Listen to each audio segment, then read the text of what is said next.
അസ്സലാമു അലൈക്കും വറഹ്മത്തുള്ളാഹി വബറകാതുഹു. അൽഹംദുലില്ലാ അസ്സലാത്തു വസ്സലാമു അലാ റസൂലില്ലാ വ അലാ ആലിഹി വ അസ്ഹാബി അജ്മഈൻ അമ്മാ ബഅദ്.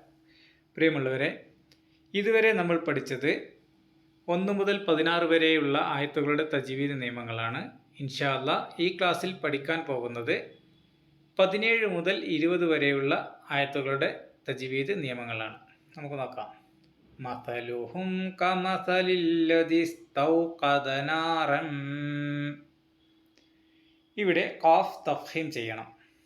പിന്നെയുള്ള നിയമം, സുക്കൂനുള്ള നൂനിന് ശേഷമോ തൻവീനിന് ശേഷമോ താഴെ പറയുന്ന 15 അക്ഷരങ്ങളിൽ ഏതെങ്കിലും ഒന്ന് വന്നാൽ ആ നൂനിനെ വെളിവാക്കാതെ മറച്ചു വെച്ച് മണിപ്പിച്ചുകൊണ്ട് ഓതണം. അതിനാണ് ഇഖ്ഫാ എന്ന് പറയുന്നത്. ആ 15 അക്ഷരങ്ങൾ ത, സ, ജീം, ദാൽ, സാൽ, സ, സീൻ, ഷീൻ, സ്വാദ്, ളാദ്, ത്വ, ള, ഫ, ഖാഫ്, കാഫ്. നൂനിൻ്റെ ശബ്ദം വെളിവാക്കാതെ അടുത്ത വരാൻ പോകുന്ന അക്ഷരത്തിൻ്റെ ഉച്ചാരണ സ്ഥാനത്തേക്ക് നാവ് തയ്യാറാക്കി വെച്ച് മൂക്കിലൂടെ മണിപ്പിക്കണം. 2 ഹർക്കത്ത് സമയം മണിപ്പിക്കണം. ഇവിടെ ഇസ്തൗഖദനാറൻ കഴിഞ്ഞ് കഴിഞ്ഞാൽ വരുന്നത് അക്ഷരം ഫ ആണ്. അപ്പം ഇസ്തൗഖദനാറൻ ഫ, അങ്ങനെ 2 ഹർക്കത്ത് സമയം മണിപ്പിച്ച് നൂന് വെളിവാക്കാതെ മറച്ച് വെച്ച് മണിപ്പിക്കണം. പിന്നെയുള്ളത് മഹ്റജാണ്. സ എന്ന അക്ഷരത്തിൻ്റെ മഹ്റജ്, നാവിൻ്റെ അറ്റം മുൻപല്ലിൻ്റെ അഗ്രത്തിൽ. ഫലമ്മാ അളാഅത് മാ ഹൗലഹു. ഇവിടെ മീമിന് ശബ്ദ് വന്നതുകൊണ്ട് നിർബന്ധമായി മണിക്കണം. പിന്നെയുള്ള നിയമം ഫലമ്മ, അവിടെ മദ് മുൻഫസിലാണ്. വാദ് തഫ്ഹീം ചെയ്യണം. പിന്നെ ഉള്ളത് അളാഅത്, അവിടെ മദ് മുത്തസിൽ എന്ന നിയമമാണ്.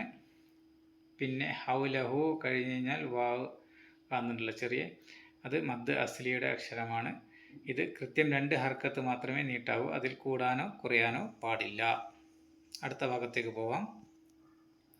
സഹബല്ലാഹു ബിനൂരിഹിം വതറകഹും. അള്ളാഹു എന്ന പദത്തിന് തൊട്ടു മുമ്പുള്ള അക്ഷരത്തിന് ഫത്ഹ് അല്ലെങ്കിൽ ലമ്മ് വന്നാൽ ലാമിനെ കടുപ്പിച്ച് തടിച്ച ശബ്ദത്തിൽ ഓതണം. നാവിൻ്റെ അഗ്രം മുകളിലെ മുരടിനോട് ചേർത്ത് ശബ്ദത്തിന് ഗാംഭീര്യം നൽകി ഓതുന്ന രീതിയാണ് തഫ്ഹീം. താഴെ പറയുന്ന സാഹചര്യങ്ങളിൽ റ കടുപ്പിച്ച് ഓതണം. റായ്ക്ക് ഫത്ഹ് അല്ലെങ്കിൽ ലമ്മ് വന്നാൽ റഹ്മാൻ, റോസിക്കോ.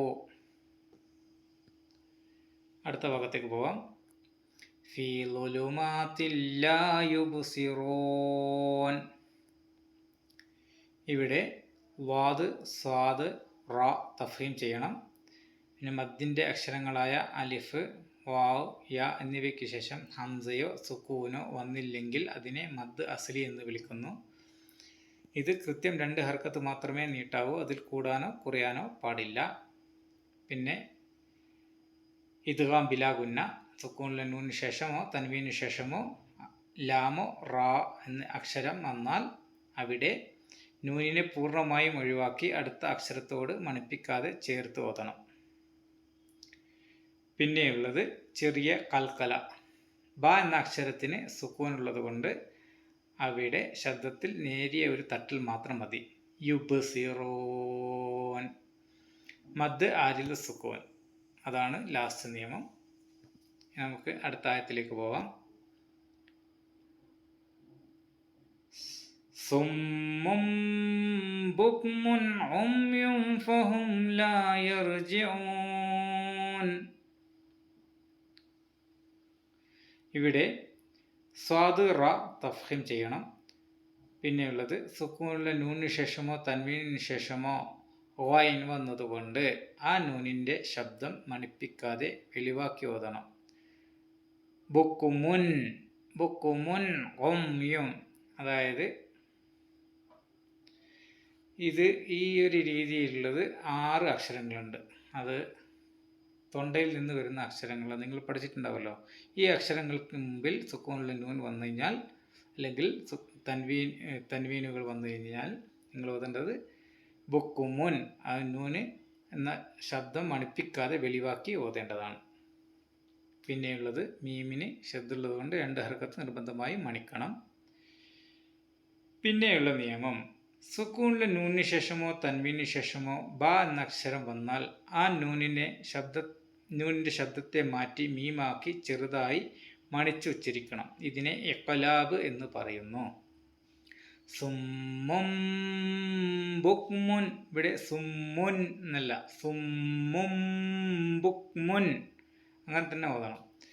പിന്നെയുള്ളത് നൂനിന് ശേഷമോ സുക്കൂനുള്ള നൂനിന് ശേഷമോ തൻവീനിന് ശേഷമോ ഫ വന്നതുകൊണ്ട് ആ നൂനിനെ വെളിവാക്കാതെ മറച്ചു വെച്ച് ഇഹ്ഫാ ചെയ്തുകൊണ്ട് മണിപ്പിച്ചുകൊണ്ട് ഓതണം. ഓതണം. പിന്നെയുള്ളത് മദ്ദ ആരിൽ സുക്കൂനാണ്.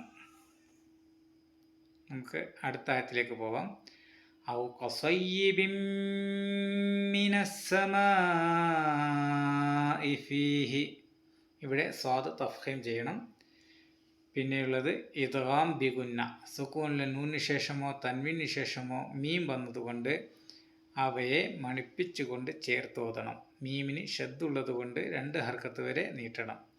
ഇദ്ഗാം ബിഗുന്നയിൽ 4 അക്ഷരങ്ങളാണുള്ളത്. നമ്മൾ നേരത്തെ പഠിച്ചതാണ്. യാ, നൂൻ, മീം, വാവ്, യൻമു, നേരത്തെ പഠിച്ചിട്ടില്ലേ അത്. ഈ 4 അക്ഷരങ്ങൾക്ക് മുമ്പേ സുക്കൂണിലെ നൂനോ തൻവീനോ വന്നു കഴിഞ്ഞാൽ ഈ നിയമം, ഇദ്ഗാം ബിഗുന്ന എന്ന നിയമം അപ്ലൈ ചെയ്യണം. പിന്നെയുള്ളത് മദ്ദ മുത്തസിലാണ്. അത് നിങ്ങൾ നേരത്തെ പഠിച്ചതാണ്. നമുക്ക് അടുത്ത ഭാഗത്തേക്ക് പോവാം. ളുലുമാതും വറഅദും വബർഖും യജ്അലൂന അസാബിഅഹും, ഇവിടെ ള, റ, ഖാഫ്, സ്വാദ് എന്നിവ തഫ്ഖീം ചെയ്യണം. പിന്നെയുള്ളത് മദ് അസ്ലിയാണ്. അതിൻ്റെ നിയമം നേരത്തെ വിവരിച്ചതാണ്. 2 ഹർക്കത്ത് മാത്രമേ നീട്ടാവൂ, അതിൽ കൂടാനോ കുറയാനോ പാടില്ല. ളുലുമാതുൻ. ഇദ്ഗാം ബിഗുന്ന, സുക്കൂനിലെ നൂനിന് ശേഷമോ തൻവീനിന് ശേഷമോ താഴെ പറയുന്ന 4 അക്ഷരങ്ങൾ വന്നാൽ അവയെ മണിപ്പിച്ചുകൊണ്ട് ചേർത്ത് ഓതണം. അക്ഷരങ്ങൾ ഇവിടെ ളുലുമാതുൻ തൻവീനിന് ശേഷം വാ വന്ന്, റഅദുൻ തൻവീനിന് ശേഷം വാ വന്ന്, ബർഖുൻ തൻവീനിന് ശേഷം യാ വന്നു. അപ്പം നൂനിന് ശേഷമോ തൻവീനിന് ശേഷമോ ഈ പറഞ്ഞ 4 അക്ഷരങ്ങൾ വന്നാൽ അവയെ മണിപ്പിച്ചുകൊണ്ട് ചേർത്തോതണം. പിന്നെയുള്ളത് ചെറിയ കൽക്കല. ജീം എന്ന അക്ഷരം വാക്കിൻ്റെ ഇടയിൽ സുക്കൂനായി വരുമ്പോൾ ശബ്ദത്തിൽ ചെറിയ ഒരു തട്ടിൽ മാത്രം മതി. യജ്അലൂന, നേരത്തെ നമ്മൾ ഉദാഹരണം നേരത്തെ പഠിച്ചതാണല്ലോ. നമുക്ക് അടുത്ത ഭാഗത്തേക്ക് പോവാം. ഫീ ആസാനിഹിം മിനസ്സവാഇഖി ഹദറൽ മൗത്ത്, ഇവിടെ ആദ്യത്തെ നിയമം മദ് മുൻഫസിലാണ്.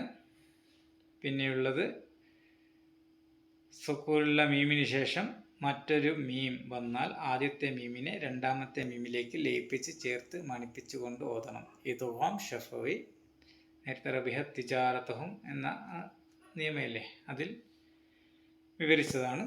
ഇവിടെ മീമിന് ഷദ്ദുള്ളത് കൊണ്ട് 2 ഹർക്കത്ത് സമയം മണിപ്പിക്കണം. പിന്നെയുള്ളത് സ്വാദ്, ഖാഫ്, റ എന്നിവ തഫ്ഖീം ചെയ്യണം. പിന്നെയുള്ള നിയമം മദ് അസ്ലി, അതും നേരത്തെ വിവരിച്ചതാണ്. പിന്നെയുള്ള നിയമമാണ് അൽ മൗത്ത്. അവിടെ നമ്മൾ സ്റ്റോപ്പ് ചെയ്യുകയാണെങ്കിൽ അവിടെ മദ് ലീൻ എന്ന നിയമമാണ് വരിക. വാവ്, യാ എന്നീ അക്ഷരങ്ങൾക്ക് സുക്കൂൻ വരികയും അതിന് തൊട്ടു മുമ്പുള്ള അക്ഷരത്തിന് ഫത്ത് വരികയും വാക്കിൻ്റെ അവസാനം നമ്മൾ ഓതി നിർത്തുകയുമാണെങ്കിൽ അവിടെ 2-4 ഹർക്കത്ത് വരെ നീട്ടാം. ഹദറൽ മൗത്ത് എന്നല്ല, ഹസറൽ മൗത്ത്, അങ്ങനെ നീട്ടി സ്റ്റോപ്പ് ചെയ്യണം.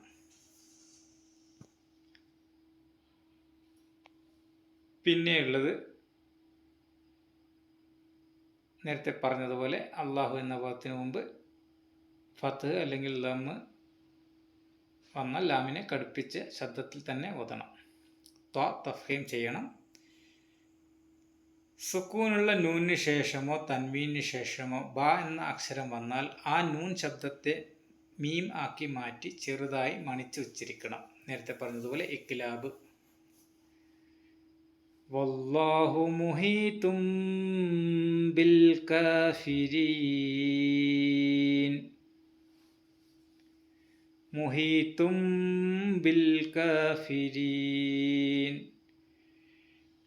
അവിടെ മുഹീത്തുൻ ബി കാഫിരീൻ എന്നല്ല, മുഹീത്തും ബിൽ കാഫിരീൻ എന്നുള്ളതാണ്. പിന്നെയുള്ള നിയമം മദ് അസ്ലി, പിന്നെയുള്ളത് മദ് ആരിൽ സുക്കൂൻ.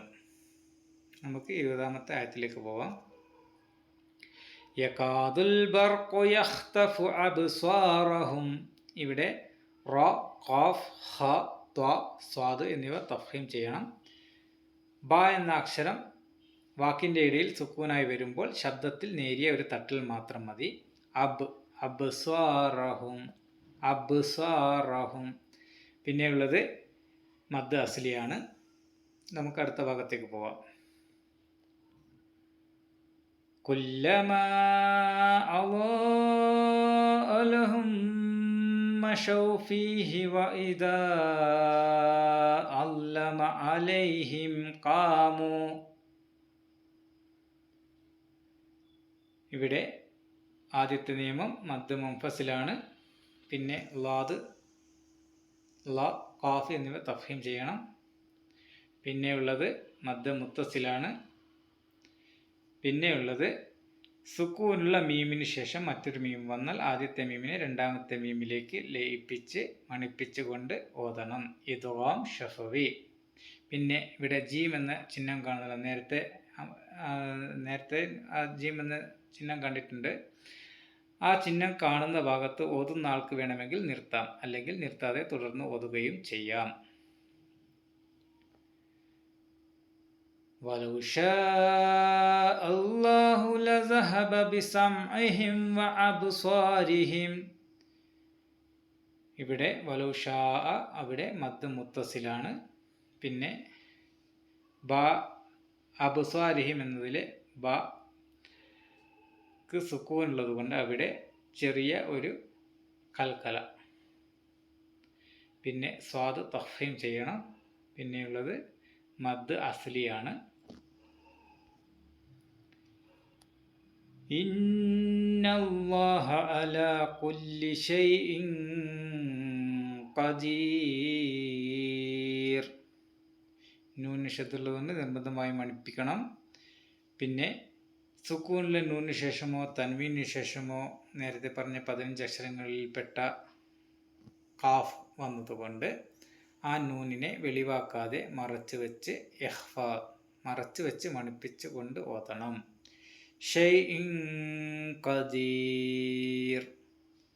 പിന്നെ ഖാഫ് തഫ്ഹീം ചെയ്യണം. പിന്നെയുള്ളത് മദ് ആരിലു സുക്കൂനാണ്. ഇതാണ് 17 മുതൽ 20 വരെയുള്ള ആയത്തുകളുടെ തജ്വീദ്. ഇൻഷാ അല്ലാഹ് 21 മുതൽ 25 വരെയുള്ള ആയത്തുകൾ അടുത്ത ക്ലാസ്സിൽ പഠിപ്പിക്കാം. അസ്സലാമു അലൈക്കും വറഹ്മത്തുള്ളാഹി വബറകാതുഹു.